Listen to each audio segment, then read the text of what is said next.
Olá pessoal, Gustavo Machado, canal Orientação Marxista.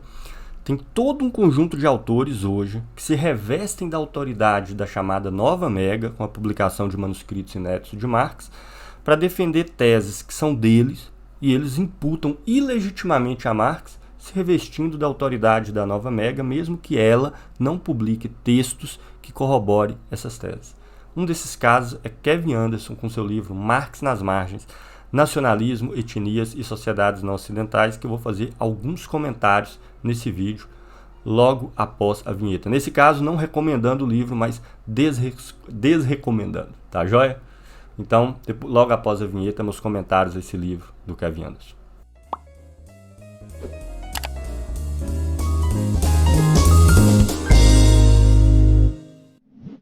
Esse vídeo, vou fazer algo um pouco diferente. Ele faz parte da lista de reprodução aqui do canal recomendando livros ou sugerindo livros, não me lembro o título exato, acho que eu vou até mudar o nome da lista de reprodução para comentando livros, porque aqui vai aparecer cada vez mais vídeos como esse, que eu vou fazer hoje, que é desrecomendando livros, ou seja, são comentários críticos a certas obras. Óbvio que com isso eu não estou dizendo que não é para você ler, não estou contra que ninguém leia nada, né? Mas é muito mais no sentido de dizer que há problemas graves de interpretação nessas obras que eu estou aqui comentando, como é o caso dessa do Kevin Anderson, desse vídeo de hoje, Marx nas Margens, e que elas não se sustentam em hipótese alguma à luz dos textos que eles examinam. No caso, o livro que nós vamos comentar foi publicado aqui no Brasil pela Boitempo, Marx nas Margens, subtítulo Nacionalismos, Etnias e Sociedades Não Ocidentais, publicado pelo Kevin Anderson, que se destaca internacionalmente como autor que acompanha passo a passo o novo projeto de publicação das obras completas de Marx, a chamada Mega 2. Tem muitos textos inéditos de Marx, nem que seja cadernos de estudo, cartas e tudo mais. Então tem muito material que desde que a Mega 2 está nativa, desde os anos 70 na verdade, muito devagarzinho vem lançando luz aí sobre muitos materiais inéditos de Marx, né?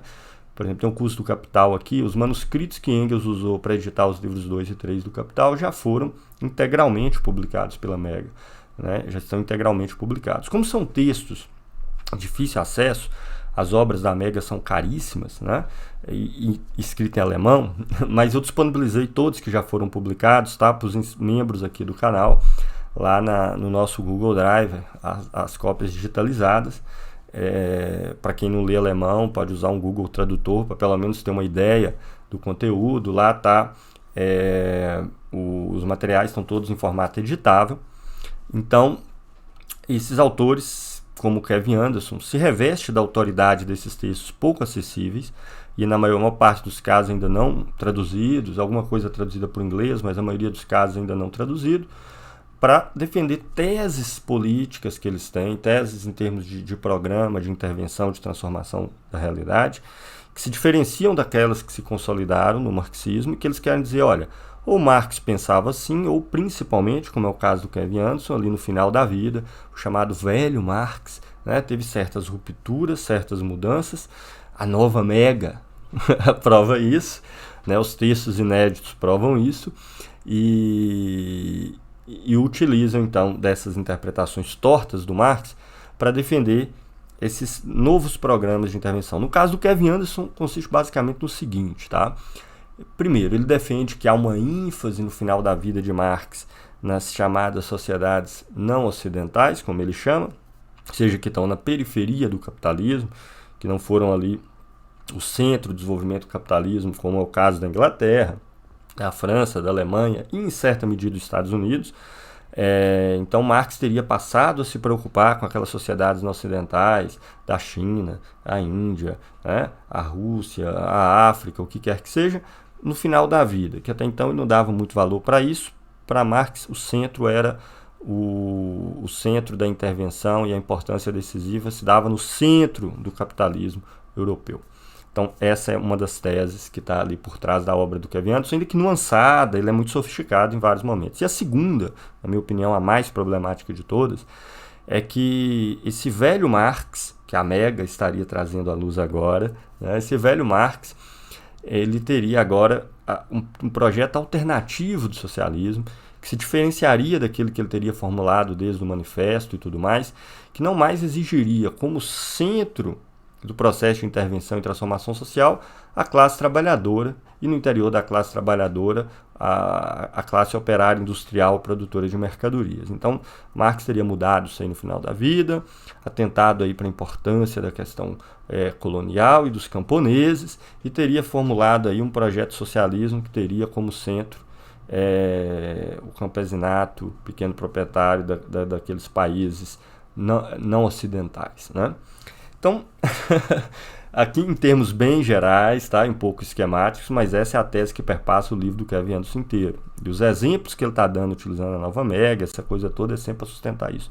Então, essa tese do Kevin Anderson, ela é insustentável, ela não é nenhuma interpretação possível, ela está completamente errada de ponta a ponta e não tem sustentação textual na nova mega.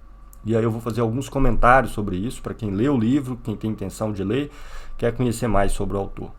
O primeiro caso é que é absolutamente falso que Marx deu ênfase a essas sociedades não ocidentais no final da vida. E para isso eu chego a fazer um catálogo de um artigo, inclusive, que eu já publiquei na revista Verinócio, que se chama Teoria da História ou Gênesis do Capital.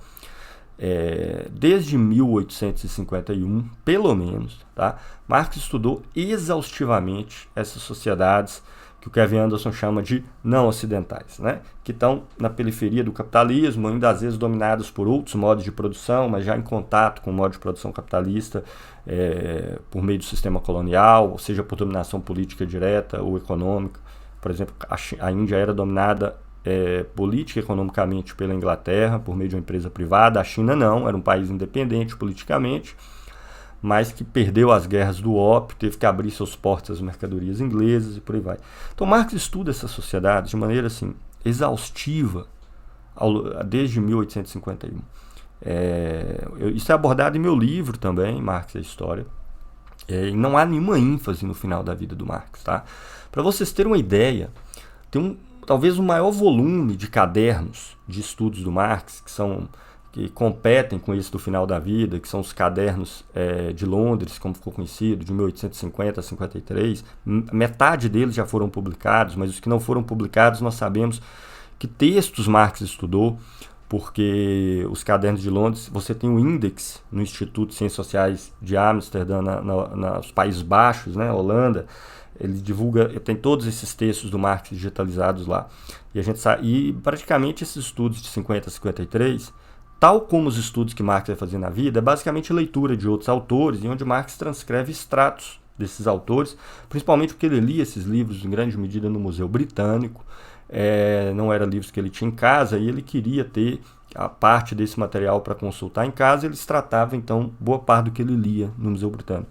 Então, curiosamente, esses escritos do Marx, de 50 a 53, que ele fazia no Museu Britânico, que ficou conhecido como Cadernos de Londres, já parcialmente publicados pela Nova Mega, rapaz, é impressionante. Além de ser muito volumoso, são 26 cadernos, cerca de metade desse material é estudo das comunidades humanas mais antigas, tá? Ou aquilo que o Kevin Anderson chama de sociedades não ocidentais, tá? Então, estudos meticulosos da Índia, da China, do Japão, sobretudo das formas mais antigas dessas sociedades, dos persas e tudo mais. Marx estava estudando de maneira tão obcecada essas sociedades que às vezes ele pegava compêndios que existia na época, por assim dizer, de história geral, feito por autores eruditos, que tinha tipo assim 6, 7 volumes, que ia das épocas mais remotas até a atualidade. E Marx lia os 2 primeiros volumes, que se tratava das sociedades mais antigas. Isso tem vários autores, isso acontece. Esse artigo que eu faço, eu catalogo tudo, mostro, falo inclusive do conteúdo. E conforme eu venho defendendo já há um bom tempo, inclusive no meu livro, um dos centros do Marx ao examinar essas sociedades mais antigas é exatamente entender o capitalismo. Porque como ele não tem nenhum tipo de teoria geral, metafísica, que explica a sociedade humana inteira e o universo inteiro e o cosmos inteiro, ele, para entender o que é específico do capitalismo, ele confronta com as formas de sociedade não capitalistas. E aquelas que são mais diferentes possíveis do capitalismo são exatamente aquelas mais remotas, onde ainda sequer se generalizou a propriedade privada e tudo mais. Então, ele estuda de maneira obcecada porque elas dão a chave daquilo que é específico do capitalismo e, nesse sentido, explica e determina. E, claro, ele estuda também o processo colonial, inclusive como jornalista, ele publica no principal jornal que Marx trabalhou nos anos 50, o New York Daily Tribune, mais de centena de artigos. Tá? Só sobre Índia e China são cerca de 50, mas ele escreve sobre os países da Ásia Central e tudo. E ele continua a estudar aquilo que nós vamos chamar depois de etnologia, depois antropologia e tudo. Todos os autores que foram pioneiros nessas ciências, Marx acompanha praticamente em primeira mão. Assim, os escritos saem e Marx está lendo. E curiosamente ele não estuda tanto, tá? Os livros de história ali que estão ligados mais ao desenvolvimento europeu, Roma, o período medieval, ele estuda, mas não tanto quanto essas sociedades mais remotas. Então, o que o Kevin Anderson, ele ressuscita, né? Ele chama atenção para vários escritos que Marx faz ali no final da vida, a respeito também da Índia em grande medida, mas sobretudo da Rússia, vários escritos sobre a Rússia, e ele chama atenção para todo esse material ligado a essas sociedades não ocidentais no final da vida do Marx, para dar a impressão de que o Marx só começou a se interessar por isso no final da vida. Então, quando ele defendia lá atrás, né, a centralidade da classe trabalhadora em função da posição que ela tem no interior da própria reprodução do modo de produção capitalista, o papel que a classe operária industrial cumpre, aquilo ali é porque Marx ainda não tinha estudado essas sociedades.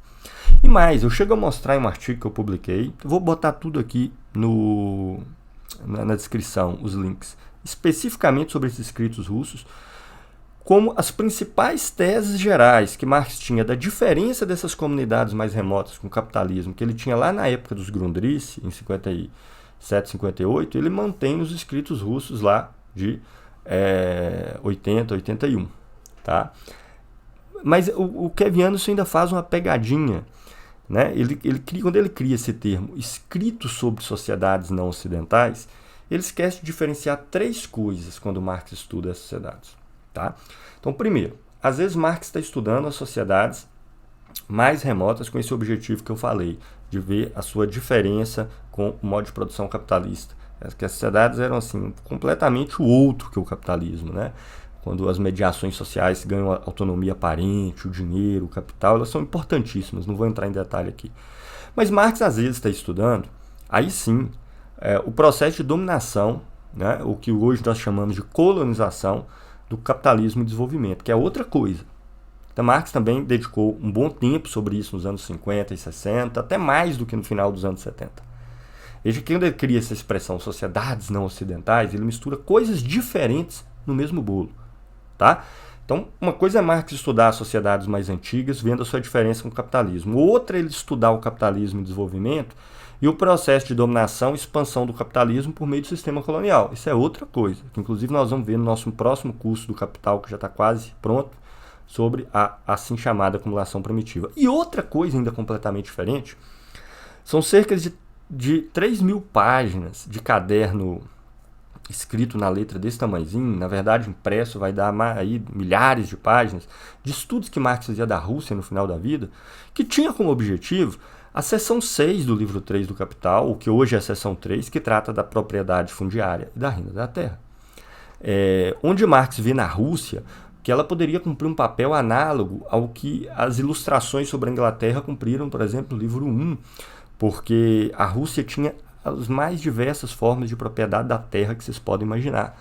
Né? Grande propriedade, sob trabalho assalariado, grandes propriedades com trabalho arrendado para pequenos camponeses, propriedade comunal e mais, uma amplíssima biografia, porque os russos levavam bem a sério essa especificidade deles, então tinha uma ampla bibliografia de bons autores russos tratando essas diferenças todas. Então, quando Marx ia tratar das formas de renda fundiária, de trabalho extrativo, como é o caso da agricultura, mas também da mineração, do petróleo, essas coisas, lá na seção 6 do livro 3 do Capital, ele passou os anos 70 estudando a Rússia minuciosamente com esse objetivo. Então veja que isso aqui é abstração irrazoável, para usar aqui uma expressão do Marx, que o Chazinho gosta muito, né? O que é uma abstração razoável? É você fazer um recorte bem feito daquele objeto que você está investigando. Isso é um exemplo clássico de uma má abstração feita pelo Kevin Anderson.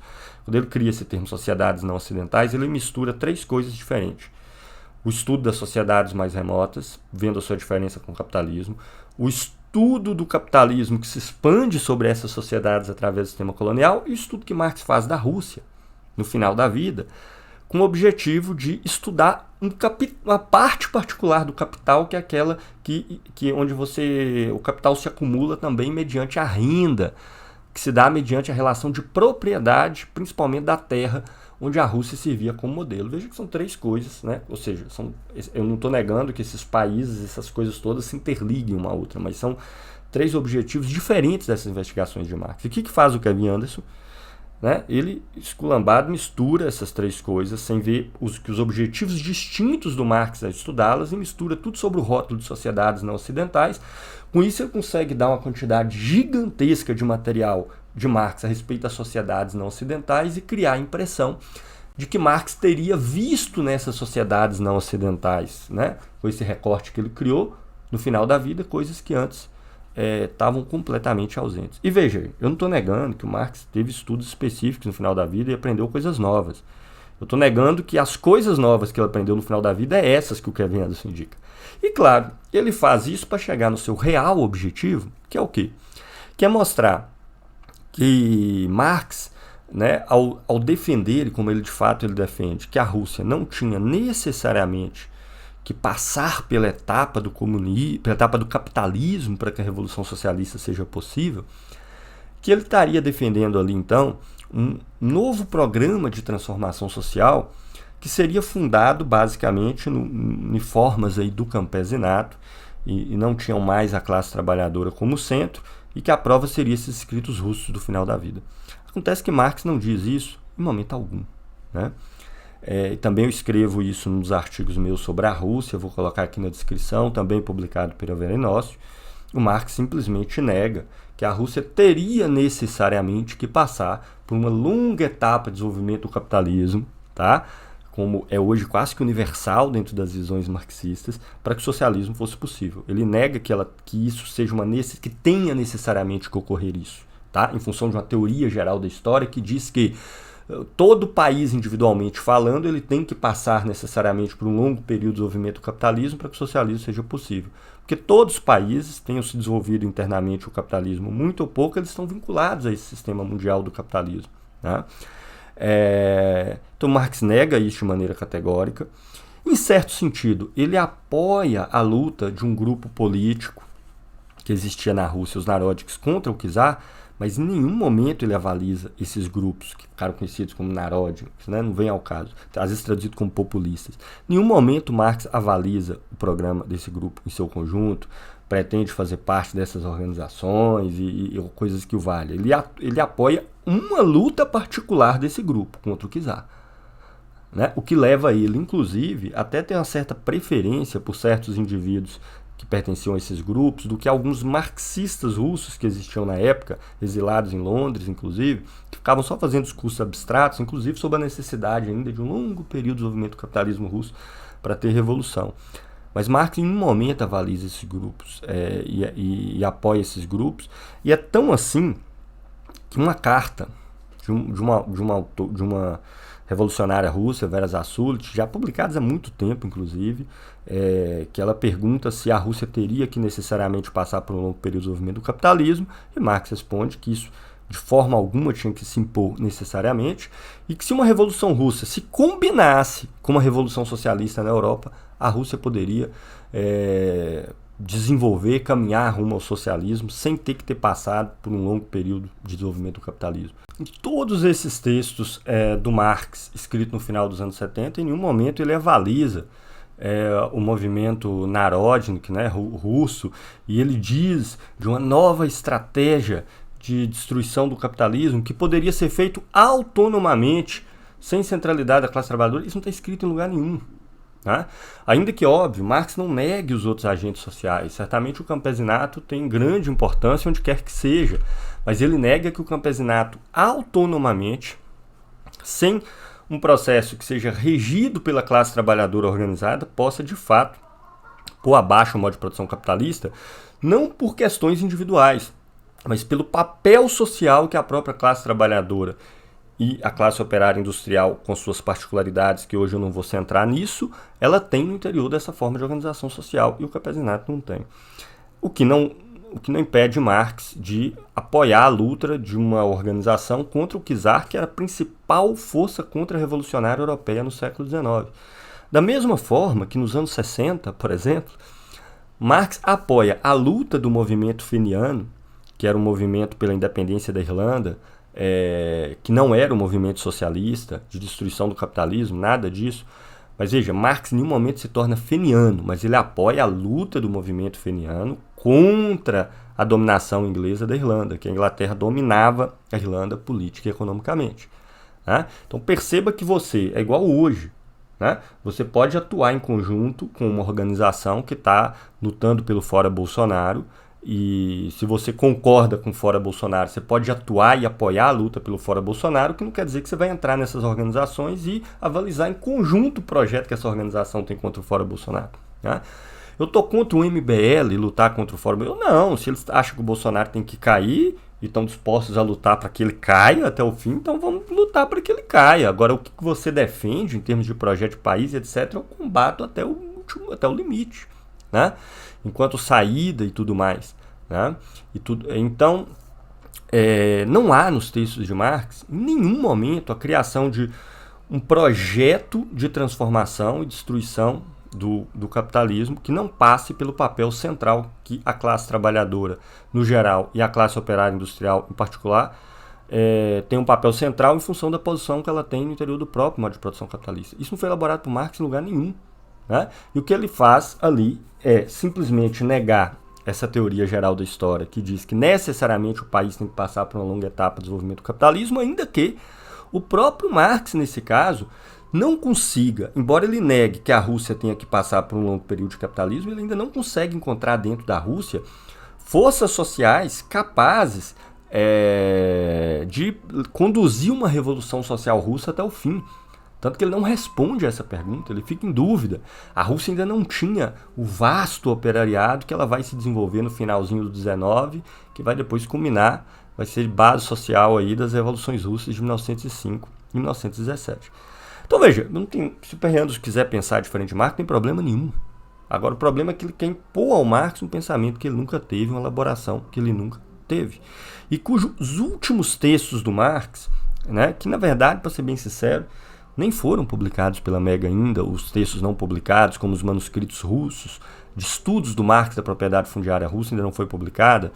Agora, textos como a correspondência de Marx com Vera Zassulj, essa coisa toda, já é publicada há décadas. Tá? Então, esses textos não possuem elementos que corroboram a tese do Perriandros. Até o final da vida, Marx continuou defendendo que a classe trabalhadora tem papel central no processo de substituição do capitalismo, não porque ele escolheu, dentre outros agentes sociais possíveis, mas em função do papel que ela desempenha nessa forma de sociedade. Até o final da vida, Marx continua defendendo que no interior da classe trabalhadora tem uma capacidade, também em função da sua posição social, a classe trabalhadora industrial, o operariado industrial, em função do papel, de como funciona a sociedade, o papel do capital industrial no interior dessa coisa toda. A pessoa pode achar que isso já está caduco, que isso não corresponde mais à sociedade dos nossos tempos, a gente pode botar na mesa e discutir. Né? Mas não é verdade que Marx mudou a esse respeito no final da sua vida. Então, por fim, eu termino aqui dizendo que os últimos escritos do Marx, do final dos anos 70 e início dos anos 80, são extraordinários. Tá? Sugiro fortemente o estudo e a leitura. Não constituem nos traços fundamentais uma ruptura com seu trabalho anterior, não existe elementos textuais que corroborem isso, e essas pessoas às vezes utilizam a Nova Mega como uma autoridade em si.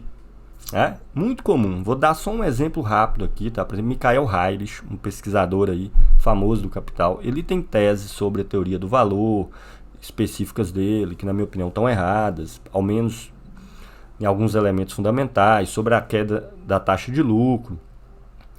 E ele explica essas teses dele 99% em textos do Marx que estão publicados há mais de 50 anos. Só que ele inicia os artigos dele fazendo assim, 80% do artigo mostrando tudo que a Nova Mega está publicando. E aí o leitor já fica, caramba, esse cara sabe do que ele está falando, não é? Porque ele está aqui mencionando um monte de trabalho que foi publicado aí no último período, que eu não conheço nada disso. Mas quando você vai na tese que ele defende, 99% dela se baseia em texto do Marx que existe há 40, 50 anos. Ele está se usando da autoridade da Nova Mega para corroborar uma tese dele, que não é uma tese que está explicitamente presente na Nova Mega. E se faz, às vezes, com confusões como essa do Kevin Anderson, que mistura, como eu indiquei aqui no vídeo, coisas completamente diferentes, como o estudo das sociedades mais remotas para diferenciar do capitalismo, o estudo do sistema colonial, ou o estudo da renda fundiária. Ele mistura tudo sobre a insígnia sociedades não ocidentais para corroborar uma tese sobre os agentes e sujeitos sociais centrais da Revolução que não está presente em Marx em lugar nenhum. Tá bom? Então, em resumo da ópera, recomendo o livro do Kevin Anderson, Marx nas Margens? Não. Não, eu recomendo enquanto informação, no sentido de que lá tem informações interessantes do ponto de vista de nos indicar textos que são pouco conhecidos e que foram recentemente publicados, cartas que são pouco conhecidas. Então, nesse sentido, é um texto muito informativo. No ponto de vista da tese que ele fundamenta ao longo do seu livro inteiro, eu não corroboro absolutamente nada desse livro do Kevin Anderson, Marx nas Margens, tá? Muito do que eu estou falando aqui eu já publiquei, tanto no meu livro, Marx e a História, das particularidades nacionais da Universalidade da Revolução Socialista, como em alguns artigos que eu vou linká-los aqui para quem quiser entender mais sobre o assunto. Na descrição vai ficar mais claro porque eu não recomendo o livro do Kevin Anderson. Então, tá bom? Então fico por aqui. Podem sugerir aí outros livros para me comentar, ou mesmo autores. Eu vou inserir nessa sessão, como eu comecei agora, comentários críticos a várias obras. Tá joia? Então isso amplia o leque de obras possíveis. Fique à vontade para sugerir, caso eu já tenha lido a obra, evidentemente, posso inserir um vídeo aqui no canal fazendo comentários específicos sobre ela. Então, um abraço, até o próximo vídeo.